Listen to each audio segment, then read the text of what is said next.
about the Democrat frontrunner's weaknesses. Yeah, Carolyn Shively is live in Washington. And Carolyn, President Trump had a big win of his own on Super Tuesday. He sure did, Carly and Rob. Republicans point out, despite President Trump being an uncontested incumbent, he brought in a high number of voters that in some states sitting presidents haven't seen in decades. Take a look at some of the contests that pulled big numbers this week on both sides. Democratic turnout blew past 2016 levels in nearly all of the Super Tuesday states and set an all-time record in Virginia. The Trump campaign has been preparing to face Senator Bernie Sanders in the general election, but with Joe Biden's surprising wins on Super Tuesday, they're now pivoting for a potential one-on-one with Biden.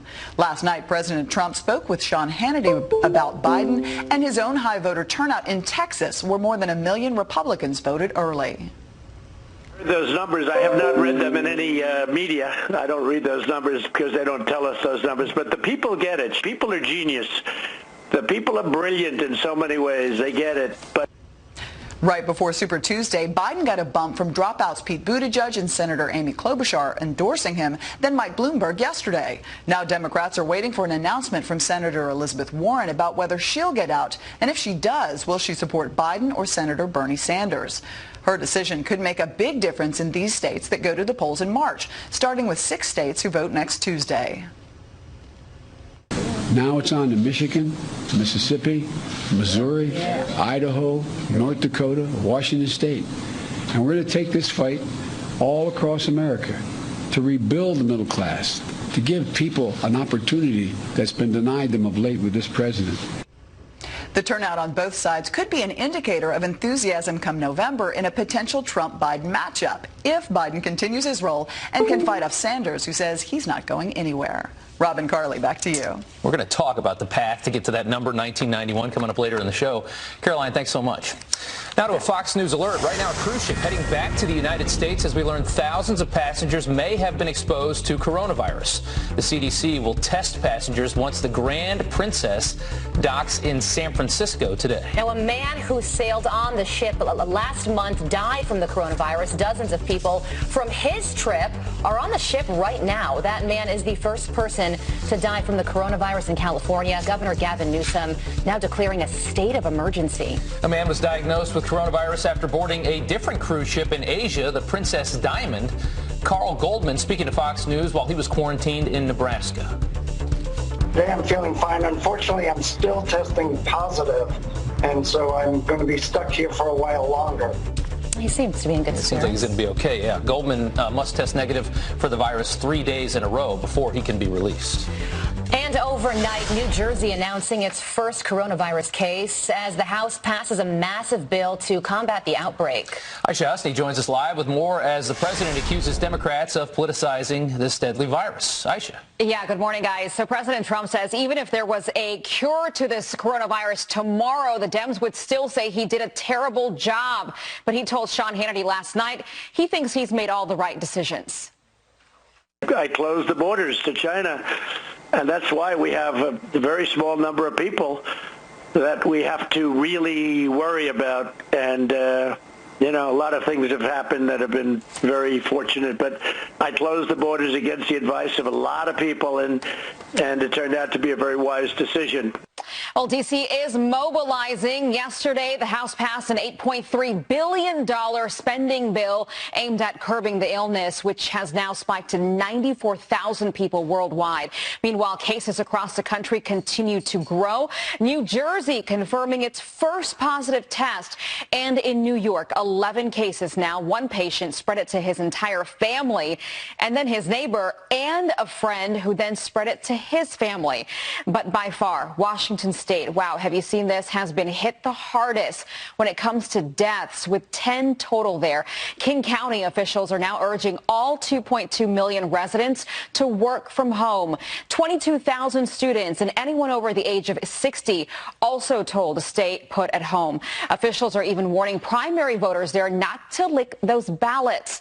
And in Seattle, an Amazon spokesperson confirming they are recommending that employees in Seattle who are able to work from home do so through the end of the month. Meantime, Vice President Mike Pence, who is leading the response to this outbreak, is headed to Washington State today.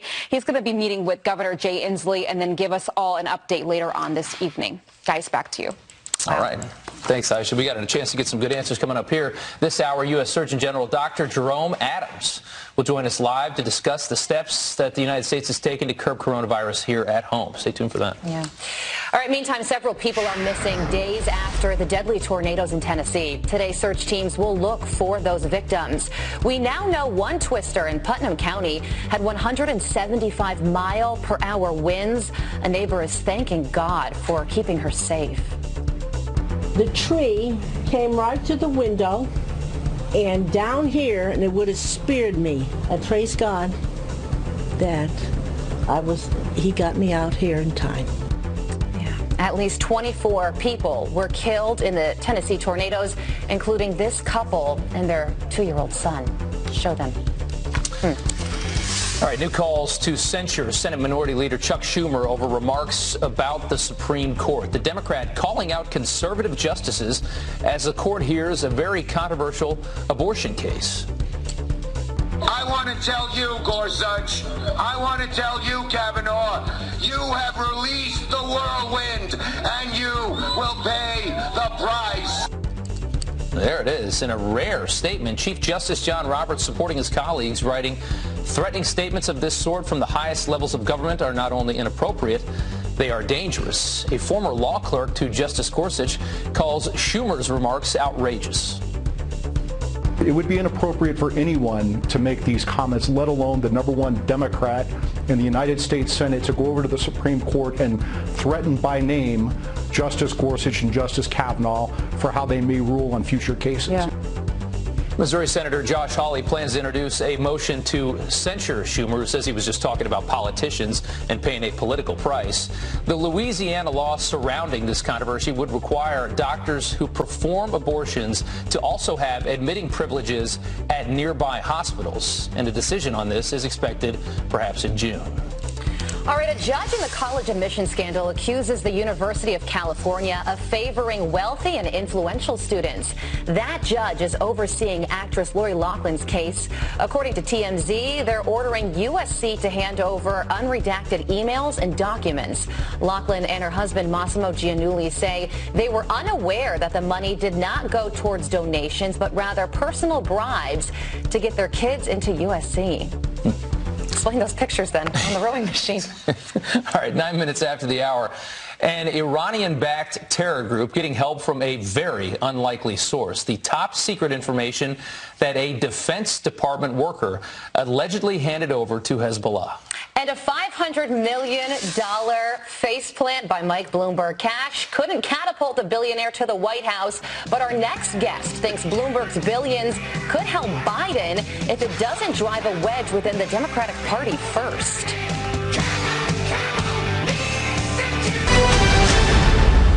I entered the race for president to defeat Donald Trump. And today, I am leaving the race for the same reason. I've always believed that defeating Donald Trump starts with uniting behind the candidate with the best shot to do it. That candidate is my friend and a great American, Joe Biden. What can $500 million get you? A failed presidential campaign, of course. Mike Bloomberg learning that lesson the hard way, that money, in fact, can't buy you everything. It's just painful to look at, isn't it? Did the billionaire just prove that you can't buy the presidency? And will he still try to buy it for Joe Biden? Here with his thoughts, the former chairman of California's Republican Party, Tom Del Becero. Thanks for coming on, and good to see you here in New York. Let's just break down some of the numbers here real quick. Let's look at the delegate count from Super Tuesday. Bloomberg ended up with 53 delegates. He spent, in the next graphic we'll show you, $566 million, I believe? Yeah, $566 million. $10 million per delegate. What a horrible investment. Well, I don't know. I'm glad he supported the economy that way. That's the best he could do. He gave a lot of people jobs, didn't he? Yeah. Exactly. Mostly consultants, though. I mean, have you ever seen anything like that? No, not in American history. And it does prove that you can't bite. You know, you do actually need a base of support somewhere. He never had that, so this was always a flyer for him. You know, money certainly can't buy you everything, but it definitely helps. So should President Trump be a little bit concerned that Bloomberg's war chest could now very well go to Joe Biden? I come from California. California, he put a ton of money, tens of millions of dollars at the last minute, and took some of the congressional seats in Southern California in 2018. That's his gig, to give money along with Soros to groups to support Democrats. So there's no question about it that Bloomberg remains a factor for his check writing, not his thoughts or ability to lead. And the super PACs, so you can just pump as much money as you want into somebody else's campaign. That's how all that works, if anybody was wondering. Joe Biden, will he get almost all of Bloomberg's supporters? I mean, I can't imagine that they're going to go to Bernie. Well, no, very few of them will, right? And Bloomberg supporters, in the sense, were disaffected Democrats as well. So it's a question of whether he's going to be able, meaning Biden, who, let's face it, he was in the lead. He started the campaign. He's not very good. He dropped out of the lead, and then they had to resurrect him. He's not someone who's loved. So how much support will Biden actually have in the fall after campaigning in the lead for 6 months? I think it's not going to be very high. Well, you know, President Trump recently said something pretty interesting, and he thinks that Elizabeth Warren is really helping Biden by staying in the race, and that affects the poll towards Sanders. Let's take a listen. I think Elizabeth Warren, she got enough votes that if Bernie Sanders would have had those votes, he would have won Texas, he would have won Minnesota. If he were able to convince Elizabeth Warren to endorse him or even to just drop out, he would have won a large number of the states that he lost. You know, I've even heard some conspiracy theorists say that Elizabeth Warren is sort of doing this on purpose, which I don't necessarily think is true. What do you think about Warren staying in the race? Well, she wants to be president in 2024. If Biden won or Trump again, you think she's going to run again? Unquestionably, if Biden won, or Trump's going to probably win re-election, right? But if somehow Biden won, he's not running again in 4 years. She wants to be president. She's young enough to do this again. So that's the calculus she's making. This is all about her future. But it is true. She needs to get out for Bernie to have any chance and to make this a real race. Otherwise, Bernie's just going to fall short. Maybe neither one of them gets to 1991, but remember, this is lose-lose for Democrats. They would have lost with Bernie, but without his people, it's going to be very hard for them to win in the fall. That's very interesting. Let's talk a little bit about how the president did on Super Tuesday. It's interesting that anybody even bothers to go out when you only got one guy really in the race, but they really did. Let's look at some of these numbers. We'll start with your state of California. The president had 1.4 million votes in California on Super Tuesday, more than Bernie Sanders. That's incredible. There's no real reason to even go out. Well, we did have one statewide measure, but the truth is the Democrats have had low turnout in Iowa. We were told that they were just going to be rushing the gate to vote. Not true. And in some of these states, Virginia, they might have set a record, but it's been very spotty. The Democrats aren't as motivated as people think. Right. And then one more real quick, Texas. If you look at Texas, the president had more votes than Biden, Sanders, and Bloomberg all combined. Which is just tremendous. They're just trying to dream that they're going to turn Texas. I have a lot of friends in Texas, including a lot of Republicans that have moved there. Well, they had a debate in Houston, right? And it is true. But turnout's everything. But what the Democrats are missing is that you got to have a narrative. You can't just run against the existing president in presidential races. You can do that in congressional off years, but you can't do that head to head. You have to have your own animating reason to be president, and the Democrats don't have that. What is Biden going to run on? A big tax increase or $4 trillion in new spending on just on environmental? And you know, just really quickly, getting back to the whole money thing, President Trump won the White House spending about half as much as Hillary Clinton did. So you really do have to inspire people to get out and vote. Tom, it's thanks not so just much. money. Tom, thank you so much. We appreciate it. 18 minutes after the... All right, we are back with a Fox Business Alert. 2 U.S. airlines are cutting back on flights and spending as the coronavirus spreads around the world. It's been tough on them. Tracy Carrasco from our sister network, Fox Business, explains the new steps to protect airline passengers. Tracy. Good morning. Yes, some strong measures now being taken to try and stop the spread of the coronavirus here in the U.S. Starting in April, United Airlines will reduce passenger carrying capacity 20% on international routes and 10% in the U.S. They were the first airline to cut domestic flying. JetBlue joining United, cutting its service by 5%. In addition to reducing flights, United will freeze hiring and ask employees to volunteer for unpaid leave as the airline struggles with weak demand for travel because of the outbreak.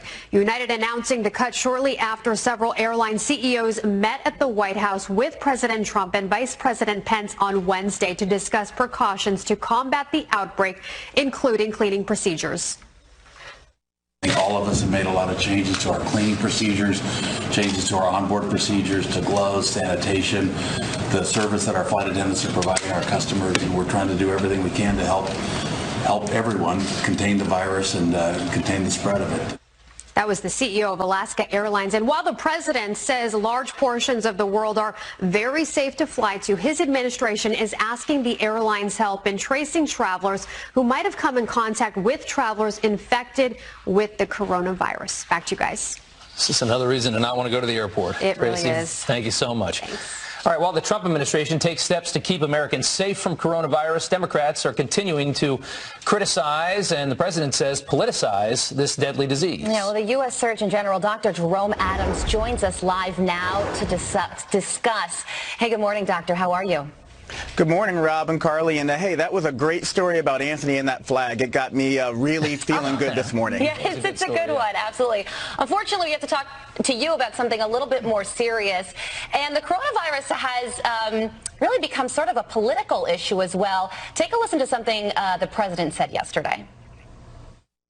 The Democrats weaponized the virus against the Trump administration. Even when you look at the small numbers that we're talking about within this country, they'll just say, even though they have no facts, they'll just say, oh, we don't like the job they're doing. All right, so how do you feel about that? And is the politicization of this disease affecting us from combating it? Well, one of the things I often say is that panic is really what's going to kill more people than the virus, and we don't want anything that stirs up panic. Here's what I can tell you about what's going on from our perspective. I sat in the Situation Room with the president on Saturday, and he made it clear to everyone on the coronavirus task force that he did not want politics to be part of our considerations with this response. I know that the vice president spent most of the week going back and forth to Capitol Hill talking to Democrats and Republicans, and we have an $8.3 billion package about to go to the president's desk. So I feel a little bit better at this point that both sides now are starting to downplay the politics and really leaning into the response. And I know that we have been all along as part of the task force. Sure. The World Health Organization just released numbers saying that the death rate is higher than they thought. They put it at 3.4% around the world. Do you expect that number to be the same here in the United States or better because of our health care? I expect it to be much better. Here's the thing about death rates. They're going to depend on where you are. And Ebola kills more people in Africa than what it does in the United States. Right now, we're seeing other countries where the death rates are much lower, closer to flu death rates. And so at the end of the day, I want Americans to know you've got the best healthcare system in the world. You've got the best team in the world working for you. And as a matter of fact, what we're starting to see emerge are some trends from around the world.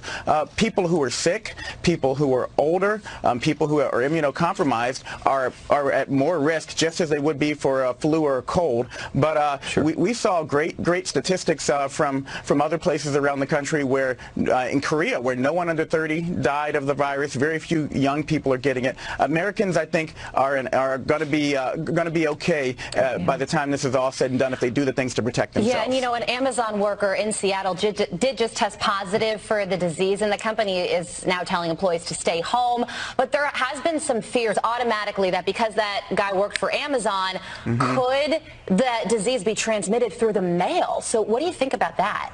Well, we heard Tony Fauci, the world's expert in this area, comment on this, and there is no evidence right now that the coronavirus can be spread through mail. No other coronavirus has been spread through mail. Here's what I want people to know. Seattle actually has a lot of cases because of the nursing home situation. Right. There is community spread going on there. It is much more likely that the person who works at Amazon in Seattle got it in the community than that he got it through the mail. Yeah, just really quickly, there is so much fear about how contagious this disease is. If somebody with the coronavirus were to sneeze in your general vicinity, does that mean that you automatically get it? No, not at all. We tell people to do things to protect themselves. Again, wash your hands for 20 seconds with warm soap and water or cold soap and water, just as long as you use soap. Yeah. Cover your cough. Stay away from people, social distancing, who are sick. But again, most people who get coronavirus are going to have a mild illness. It'll be like a cold, a bad cold, or the flu, and most people are going to recover. I want people to remember 18,000 people have died from the flu in the United States this year. We only year just over 100 people who've gotten the coronavirus. The flu's just not novel, so nobody talks about it. Quickly, we got to read the statement from Amazon. We are recommending employees in Seattle, Bellevue who are able to work from home do so until the end of the month. Last thing, as you start to see cases of this in New York City, is it inevitable that it will spread to some capacity? We're going to see more cases. Unfortunately, we're likely to see more deaths. But if individuals do the things that they can do, including, and check out my tweet, masks do not help the general public, but also businesses and companies. And you talked about airlines, schools. I met with meeting with the evangelical conference today. There are things institutions can do to minimize large gatherings and help keep their people safe. Wow. Well, thank you so much for all the hard work you're doing. I'm sure it's a very busy time, but with you at the helm, I think we all feel a little safer. Absolutely. We're going to get through this. Get your flu shot. Yeah, absolutely. Everybody get that flu shot. All right, Dr. Jerome Adams, thanks so much. All right, the so-called for a Fox News town hall. The event in rival Joe Biden's hometown is sold out. 1,800 people are expected to attend. This will be the president's first live town hall of his 2020 re-election campaign. Pennsylvania, of course, was a key swing state in the 2016 presidential election. Counselor to the president, Kellyanne Conway, attempting to shoot down rumors that the president is a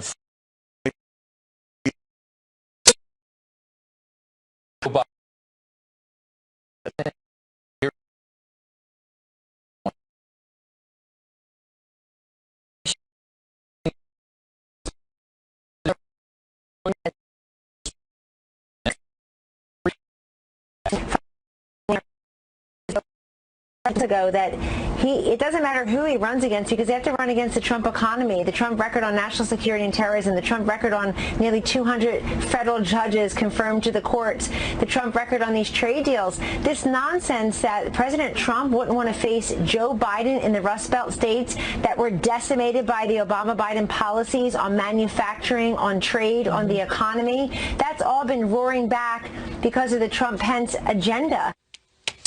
And a major programming alert here. Don't miss tonight's town hall with the President of the United States, moderated by Bret Baier and Martha MacCallum.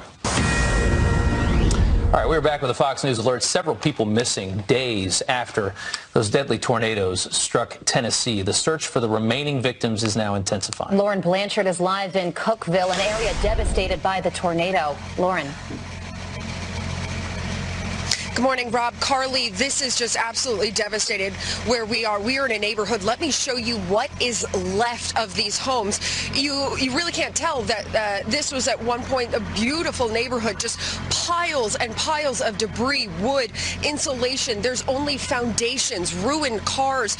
You can kind of see some personal belongings here and there, but really not much of anything left. They have lit up this area, hopefully to not only allow those kind of looking for items here, but also for those first responders to make sure that there's no looting going on. Take a look at this. This is all that's left from this home, just these few boxes. You can tell that these folks tried to go through and figure out whatever was left of their belongings. And then take a look back there in the background.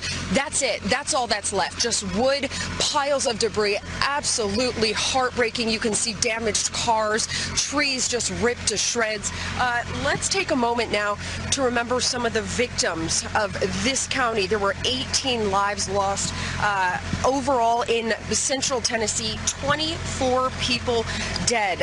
But here in Putnam County, this is the area that was hit the hardest. Now, there is a search for survivors still ongoing as 3 remain missing. Now, in all this destruction, there has been an outpouring of support from here in Cookeville to Nashville. People have been giving out supplies from food, water, hot meals, even things to help with the cleanup, gloves, plastic bags, anything like that. If you want to help those who were impacted, let me show you on the screen. You can help through the United Way. What you do is you'll text Relief 2020 to 41444. So 41444. There's also the Community Foundation of Middle Tennessee. They are setting up an emergency response fund to help those, and you can find them at cfmt.org. Now, the mayor of this area, Putnam County, he said the search and rescue is ongoing today, but they do hope to have it wrapped up by this afternoon. Rob, Carly. All right, Lauren, about 45 minutes east of Nashville in Cookeville, Tennessee. Thank you so much. All right. Janice is here. Janice, I know that you were tracking the storm and I'm sure have some thoughts about it and all the other weather going on around the country. Yeah, so they're going to continue their cleanup, search and rescue in Tennessee. The good news is we don't have any severe weather going through that region, but south of that is where we have a frontal boundary and the potential for severe storms today for parts of Alabama into Georgia and Florida. And we already have a severe thunderstorm warning for southeast Georgia, meaning we could see the large hail, damaging winds. We could also see isolated tornadoes. So there's the past 24 hours with this, the potential for flooding rainfall also. So there's your severe threat today. This is the same, frontal boundary that allowed those severe storms to crop up across Tennessee the last couple of days. So there's your severe threat through this evening for parts of those same areas, parts of Alabama into Georgia and Florida. So that frontal boundary is going to linger. We're going to see this potential for strong to severe storms across the southeast throughout the day today. Then that will move offshore in a quieter forecast as we get into the weekend. Also the potential for some heavy rain with this as well. Your forecast today, we're going to see some snow across the Great Lakes, the interior Northeast as well. An absolutely spectacular day here in New York City, 52 and mostly sunny skies. We're going to get those temperatures, quite mild for the Midwest and the central U.S. And then we have a new system moving in towards the Northwest with more rain and mountain snow. But, oh my gosh, prayers for all of those folks out in Nashville. Just the terrible timing of that storm, right when everybody is just sound asleep. Overnight is so dangerous. They did have warning. I mean, they did have warning, but it came in at an unfortunate time. Janice, thank you so much. We appreciate it. All right, 46 minutes after the hour, Super Tuesday skyrocketed Joe Biden into the lead. But the nomination is far from clinched just yet. Is there any way for maybe Bernie Sanders to make it back to the top of this ticket? Or maybe Elizabeth Warren. We'll see. Yeah. Trump 2020 campaign pollster John McLaughlin says it won't be easy, but it is possible, and he's doing the delegate math next. But first, let's check in with Steve Doocy to see what's coming up on Fox and Friends. Hey, Steve. Hey, how are you? Good. Morning. Good. Listen, coming up on Fox and Friends, as the 2020 presidential field continues to consolidate around Joe Biden and at the same time shrink, could an Obama endorsement be coming? We're going to talk to former Obama-Biden campaign manager David Plouffe about that. Plus, Congressman Mark Meadows and Jim Jordan are here with their latest on Capitol Hill. Also, we got an all-star panel. We got Newt Gingrich, former Speaker of the House, and Dana Lash joining us live from Texas. And as they were just talking, as the cleanup continues in Tennessee, country music star Big Kenny is going to join us live from Nashville with how you can help the people who are suffering so badly there in the state of Tennessee. So we've got a busy 3 hours. Kicks off just about a dozen minutes from right now, right here on the channel you trust for your morning news. The folks will be back in about 2 minutes. Stay with us right here on Fox and Friends first.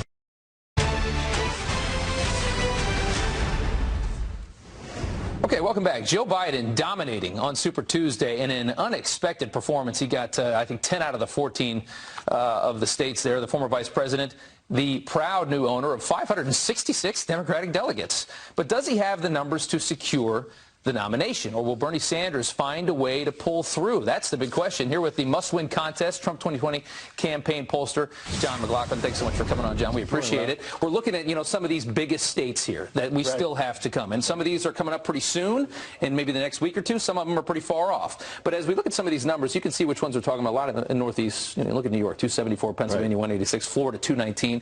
Let's start off with the state of New York. That's the biggest one we have left, 274 delegates.